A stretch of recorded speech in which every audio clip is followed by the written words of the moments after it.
Assalamualaikum warahmatullahi wabarakatuh. Alhamdulillahirrahmanirrahim. Assalatu wassalamu ala sayyidina Maulana Muhammadin wa ala alihi washabihi ajma'in. Amma ba'd. Alhamdulillah, pada pagi hari ini kita bisa bertemu kembali untuk melanjutkan materi pembelajaran IPS. Ya, untuk tema hari ini kita akan membicarakan tentang iklim, ya, benua Asia dan benua lainnya, kemudian kondisi fisik benua Asia dan benua lainnya. Nah, kemudian kabar gembira untuk hari ini, karena pengajar IPS kelas 9 ini ada dua, ya, ada saya kemudian dengan Putri Susanti. Untuk yang materi ini akan dijelaskan langsung oleh Putri Susanti. Oke, silakan menyimak materi dengan baik, kemudian tugasnya dikerjakan. Dan yang belum subscribe, jangan lupa di subscribe supaya tidak ketinggalan info, ya, baik kelas yang Bapak ajar maupun kelas yang Putri ajar. Semuanya kalau bisa subscribe. Oke, selamat menyimak materi dari Putri Susanti. Sekarang masuk dalam pembahasan materi berikutnya, yaitu tentang iklim dan bentuk-bentuk muka bumi, benua Asia dan benua lainnya. Penting untuk mempelajari iklim suatu wilayah, nanti kaitannya yaitu dengan potensi sumber daya alam suatu wilayah serta keanekaragaman hayati yang ada di daerah tersebut. Untuk mengetahui iklim suatu wilayah, tapi dalam hal ini kita membahasnya mengenai iklim berdasarkan garis lintang, ya, karena iklim itu banyak, ada yang dipengaruhi oleh sinar matahari, ada yang dipengaruhi dengan iklim krisis dan lain sebagainya. Untuk pembahasan kali ini Ibu khususkan yang berdasarkan garis lintang. Kenapa? Karena dikaitkan dengan kalian kemarin kan sudah membahas atau menyebutkan letak benua Asia dan benua lainnya itu secara astronomis.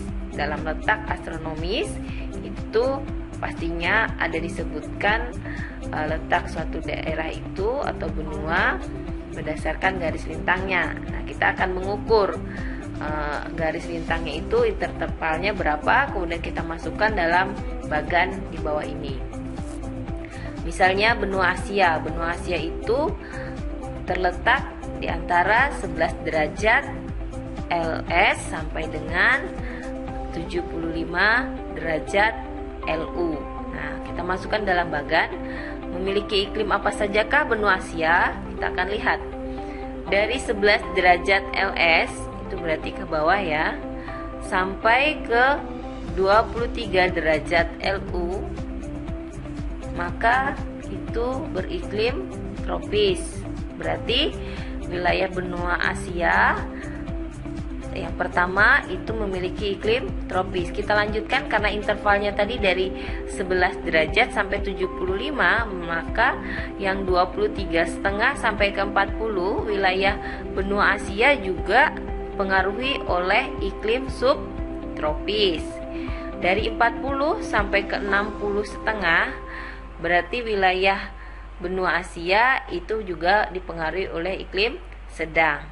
Dari 60,5 sampai ke 75 derajat lintang utara berarti menunjukkan bahwasanya benua Asia itu memiliki iklim dingin. Nah, tergantung nanti negara-negara yang berada di kawasan benua Asia itu tepat mengenai iklim yang mana.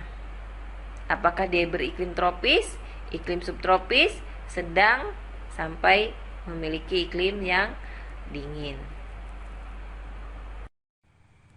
Oke, sekarang kita lanjutkan tentang bentuk muka bumi benua Asia dan benua lainnya. Di situ bisa kalian pelajari dan kalian baca bagaimana bentuk muka bumi setiap benua. Bentuk muka bumi itu biasanya sebagai perwujudan dari pengaruh kondisi geologis atau letak geologis suatu wilayah, yaitu satu struktur bebatuan penyusun struktur bumi. Nah, sedangkan bentuk-bentuk muka bumi sendiri itu ada namanya pegunungan, ada gunung, ada bukit, perbukitan, kemudian ada pula dataran tinggi atau sering disebut dengan plato, dataran rendah, cekungan, sampai juga dengan daerah gurun ataupun hutan, berbagai jenis hutan. Oke, silakan kalian pahami dengan membaca bagaimana bentuk muka bumi setiap benua.